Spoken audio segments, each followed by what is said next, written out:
Olá, pessoal do sexto ano, sejam muito bem-vindos à nossa aula da semana 2. Acompanhe aí no seu PET de Geografia o nosso tema aí, a relação dos povos indígenas com a terra. Tudo bem? Vamos lá. Antes de começar a falar da população indígena propriamente, eu quero que vocês pensem comigo aqui esses dois conceitos. Primeiro, vamos entender o que é ecossistema e o que é bioma. O ecossistema, eu tenho a junção, né, de dois componentes, o prefixo eco e o sufixo sistema. Quando eu falo em sistema, a gente já está acostumado muito com esse termo, que geralmente designa o funcionamento de alguns componentes em conjunto, certo? Eu tenho um sistema de computadores, por exemplo, eu tenho um sistema de ensino, que é um conjunto aí de alunos, de professores, de salas, certo? E quando eu falo em ecossistema, eu preciso entender o que é o eco, né? Eco aí é um prefixo que vem do grego, que vai significar lar ou habitat, tá? Então, é um sistema de lares, um sistema de habitats, né? É um conjunto aí da interação dos elementos que compõem um determinado ambiente, certo? Eu tô falando de seres vivos, eu tô falando do solo, eu tô falando do clima, eu tô falando do relevo, da hidrografia. Todos esses componentes vão determinar como que vai ser a fisionomia, o modo de vida daquele lugar, daquele ecossistema, certo? Então é um sistema. E quando eu vou falar de bioma, eu já estou falando de um termo mais amplo. Eu posso ter vários ecossistemas dentro de um bioma. Só que o bioma, eu vou usar esse termo para identificar ecossistemas parecidos. Eu vou agrupar eles, tá? Bio aí significando vida e oma significa grupos. Aí já vem do latim, certo? Então, um bioma, eu vou olhar, por exemplo, a vegetação predominante para eu conseguir classificar aí os tipos de bioma, certo? Coloquei aqui para vocês o conceito de bioma. Olha só, grande comunidade de plantas e animais que, equilibrada e estável, está adaptada às condições climáticas ou ecológicas de uma determinada região. Veja bem, então em condições naturais, que não hajam aí poluição e degradação, é uma comunidade que está adaptada às características de uma determinada região, aquele clima, aquele relevo. Por exemplo, se eu estou falando de um clima mais quente, eu vou ter um determinado tipo de vegetação. Se é um clima quente e seco. Se é um clima úmido e quente. Se é um clima frio e seco. Enfim, todas essas combinações vão me dar um tipo de vegetação que, por sua vez, vou ter um tipo de fauna local também, não é? Que seja adaptada às condições climáticas daquele local. O Brasil é um país de grande extensão territorial, né? Tá aqui o mapinha. De norte a sul, de leste a oeste, ele é muito extenso. Ou seja, ele abrange várias latitudes, que a gente sabe que tem interferência aí no nosso clima. Ele tem diversas formas de relevo, ele tem diversas bacias hidrográficas, né? Então, nada mais justo do que ele ter o quê? Vários biomas diferentes. Então, eu vou apresentar aqui para vocês os 6 principais biomas brasileiros, e quando eu falo principal, eu tô falando em extensão. Não são os únicos biomas, isso depende muito de quem é o estudioso que está falando. Esses aqui eu considerei os principais, mas vocês podem pesquisar e encontrar biomas além desses. Por exemplo, da Mata de Araucária, alguns autores consideram um bioma, e os ambientes costeiros, por exemplo, tá bom? Mas vamos trabalhar com esses daqui, os 6 principais, os 6 maiores aí em extensão. Olha aí, tá numerado, ó, Amazônia, Cerrado, Mata Atlântica, Caatinga, Pampas e Pantanal. Observe no mapa aí, pausa o vídeo um pouquinho, a localização de cada um deles. Observou? Bom, vamos começar aí pelo bioma Amazônia. Observe aí que ele está bem localizado na região norte, né? Bem ali próximo da linha do Equador. O que quer me dizer que é um local que é quente e ele possui a característica de ser úmido, né? A gente tem floresta densa aí nessa região, grandes rios brasileiros, né, como o Rio Amazonas aí, né. E essa imagem que eu coloquei para vocês é para mostrar a fisionomia que essa região, que esse bioma apresenta de modo geral, tá? Olha lá, a gente tem áreas de florestas densas, eu tenho áreas de florestas alagadas. Mais pra frente a gente vai ver aí os tipos de floresta que eu tenho na Amazônia, mas eu já adianto pra vocês que eu tenho 3 tipos de mata. A mata de igapó, que é uma que tá sempre alagada. A mata de várzea, que ela tem épocas que ela se alaga na cheia e depois ela fica mais seca. E a mata de terra firme, que não tem essa fase alagada, que é sempre a terra seca ali, coberta pela vegetação. Tudo bem? E quanto à biodiversidade animal, eu coloquei exemplo um pássaro e a onça pintada, né? Símbolo aí da nossa Amazônia, mas que não ocorre somente nesse bioma, como a gente vai ver mais pra frente, tudo bem? A Amazônia, com essa floresta tão exuberante, é um berço, né, de biodiversidade. A gente ouve dizer que é provável... Muito barulho aqui hoje. Eu ouvi dizer que é provável que nós não conheçamos ainda grande parte das espécies de plantas e de animais que habitam a floresta, porque é uma floresta muito grande, abrange aí outros países também, e não foi totalmente ainda estudada. Por isso a importância de preservar, né, pessoal? Imagina a gente destruir aí riquezas ambientais sem nem mesmo conhecê-las primeiro. E nem depois de conhecer, né, galera? Não pode destruir de forma alguma. O segundo bioma que vamos falar é sobre o cerrado. Observei no mapa que ele tá ali já coladinho com o bioma Amazônia e desce ali pelo centro, né? Ocupa a área mais central do país, embora tenha uma expansão norte-sul também, mas ocupando ali a área mais central do país, que é, pessoal, o bioma onde nós aqui de Uberlândia estamos inseridos. Nessa imagem que eu coloquei na tela para vocês, você consegue ver as diferentes fitofisionomias do cerrado. O que é uma fisionomia? É o modo como algo se apresenta. Fito, eu estou dizendo de planta, tá? Fito aqui está me remetendo a plantas. Então, qual que é a fisionomia das plantas do cerrado? Essa imagem que está aparecendo do lado embaixo aí para vocês, ela mostra que o cerrado ele tem várias fitofisionomias, que vai desde campo limpo até ali, ó, mata de galeria, mata ciliar. O campo limpo ele é composto basicamente por gramíneas, né? Capins e rochas, né? E quando vai se aproximando ali do corpo hídrico, eu vou tendo vegetação de porte maior. Aqui a nossa região é muito característico o cerrado típico, o cerrado ralo, que tem árvores de porte médio, que são espaçadas, possuem galhos tortos, casca grossa, muitos frutos do cerrado, né? Então estas aí são as fitofisionomias do cerrado. Nas imagens de cima aí eu coloquei algumas que caracterizam o nosso cerrado. A primeira aí é uma árvore bem típica do cerrado, né, com os galhos tortos, a vegetação é espalhada, uma árvore um pouco mais distante da outra, rodeada aí por capim, né? A casca grossa, gente, a gente percebe que ela é resistente ao fogo, né? O cerrado, esse bioma aí, ele pega muito fogo de maneira natural e ultimamente, infelizmente, de maneira criminosa também. As pessoas jogam ali o lixo na estrada, bituca de cigarro, acaba pegando fogo. Mas é uma vegetação que é adaptada ao fogo, porque é muito comum ocorrer de forma natural, através da queda de um raio, por exemplo. Então, as árvores elas já têm essa casca grossa, o que torna elas resistentes ao fogo.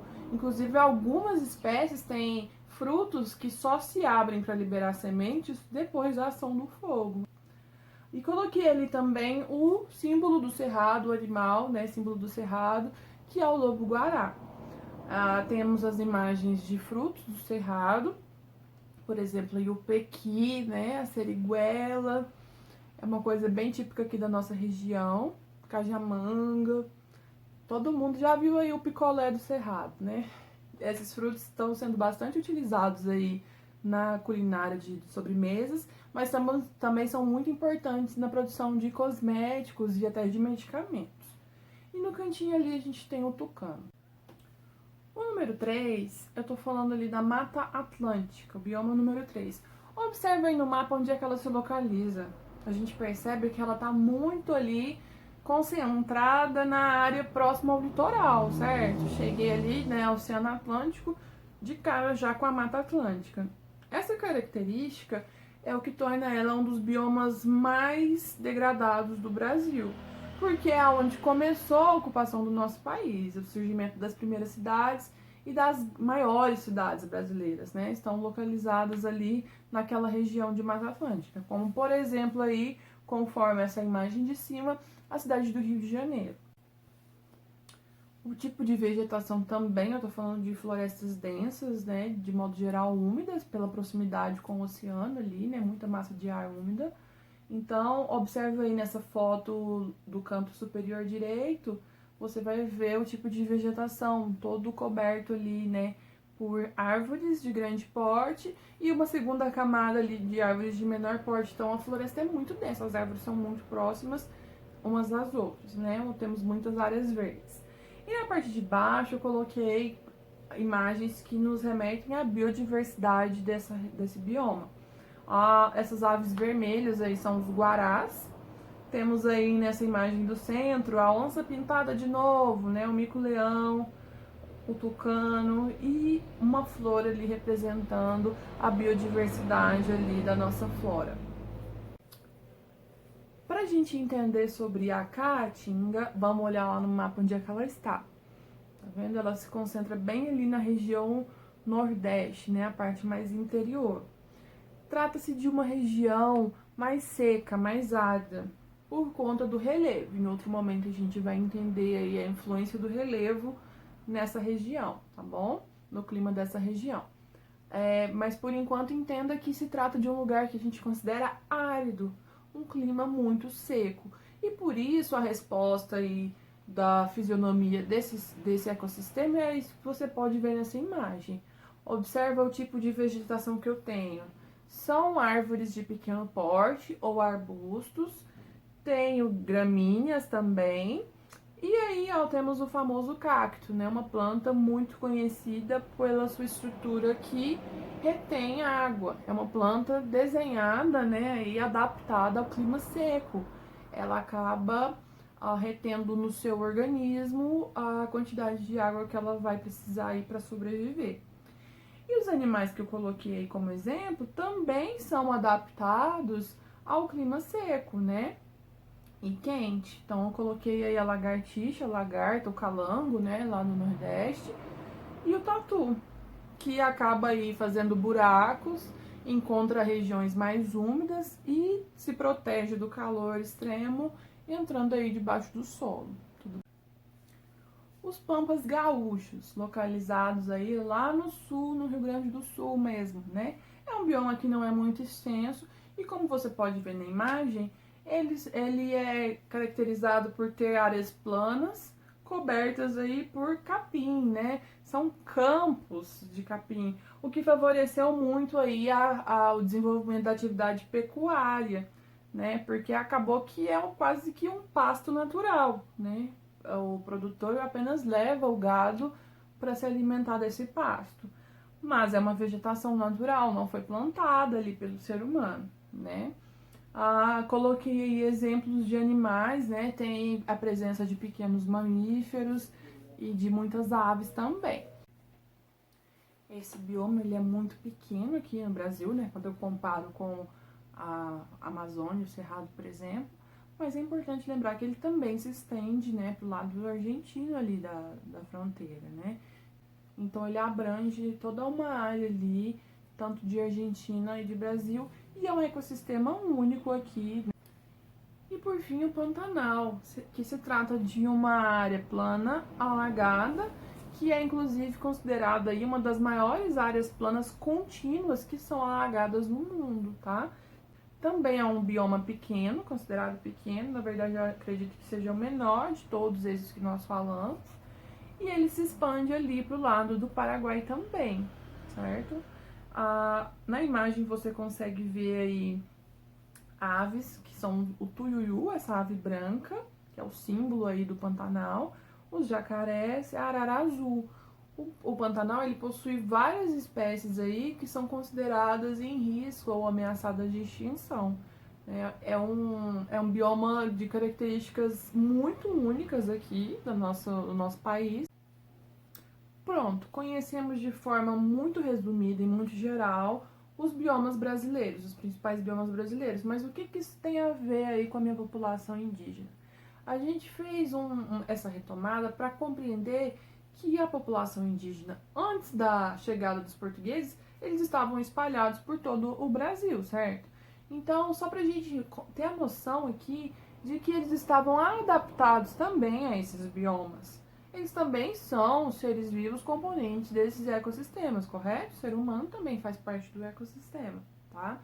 Então a gente precisa entender que o modo de vida dessas comunidades variava de bioma para bioma. Infelizmente, nós não temos muitos documentos históricos, muitos relatos históricos das comunidades indígenas antes da ocupação.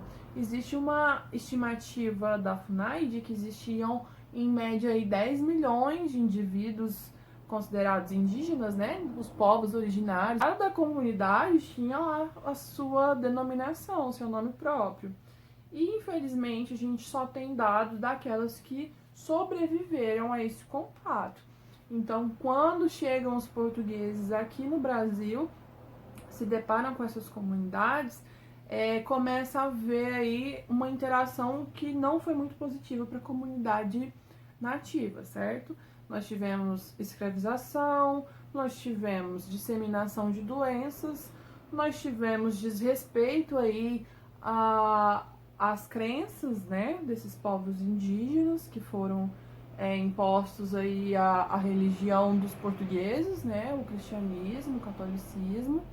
Então, esses povos foram expulsos de suas áreas originais, eles foram trazidos para o trabalho forçado e eles foram aos poucos aí sendo eliminados por conta desse contato aí, especialmente com as doenças novas para eles. Eu tô falando de gripe, por exemplo. Hoje pra gente gripe é uma coisa boba, né? A gente fica doente ali uns dias, depois melhora. Mas para um organismo que nunca viu aquele vírus, né, nunca viu aquela doença, pode ser fatal. Um exemplo aí é o que a gente está vivendo agora nessa pandemia, por exemplo, né? Coronavírus. Esse vírus, especificamente o Covid-19, o nosso corpo nunca viu. Então nós não temos defesas para lidar com esse vírus. Por isso aí tá toda essa mobilização. A gente está aqui tendo aula por videoaula, né? Não podemos ir para a escola para diminuir aí o risco de contágio, para dar tempo de que os nossos organismos desenvolvam aí uma defesa, no caso de quem já foi contaminado, né? Ou que as pessoas, os pesquisadores aí consigam desenvolver uma vacina, que é um processo que faz com que a gente possa produzir os anticorpos. E se um dia a gente entrar em contato com o vírus, o nosso corpo já vai ter uma memória aí de como combater esse vírus. Observem essa imagem aí na sua tela. Eu fiz um compilado, eu coloquei várias fotos, todas juntas, para a gente analisar alguns aspectos do modo de vida indígena. Nas imagens de cima, eu consigo observar ali na primeira uma índia fazendo algo com folhas ali, né, com a palha.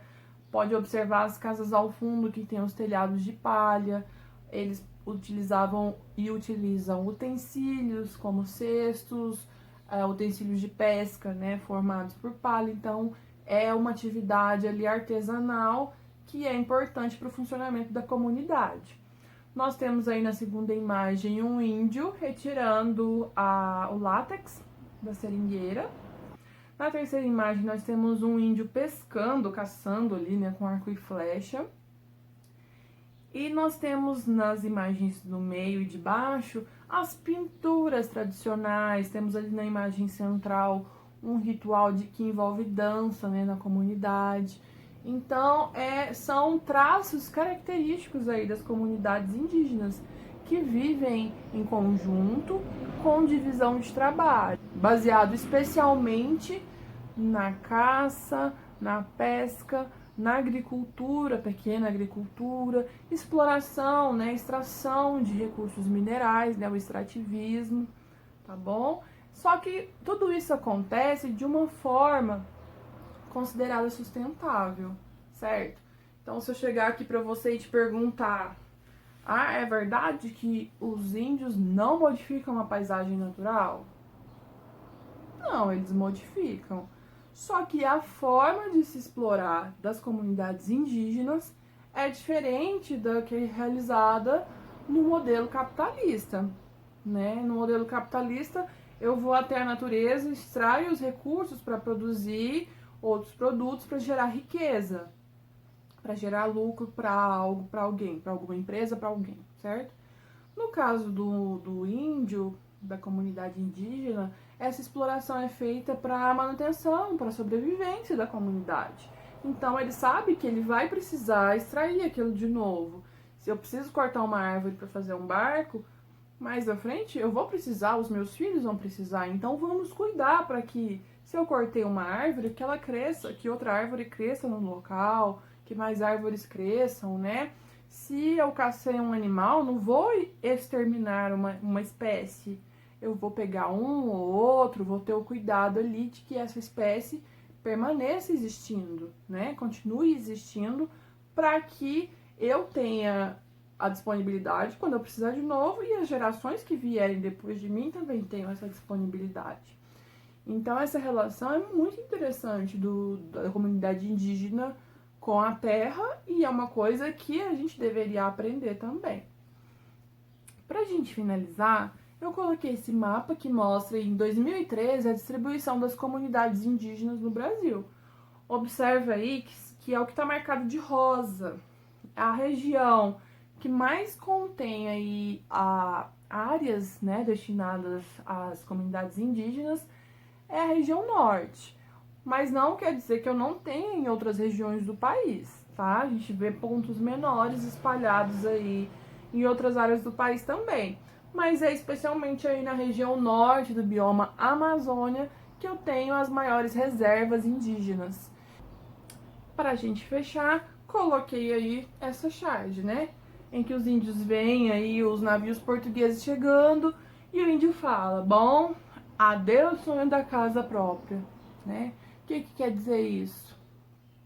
Você vai falar aí pra mim depois no comentário, tá bom? Vou deixar a análise dessa tirinha aí como a nossa atividade complementar.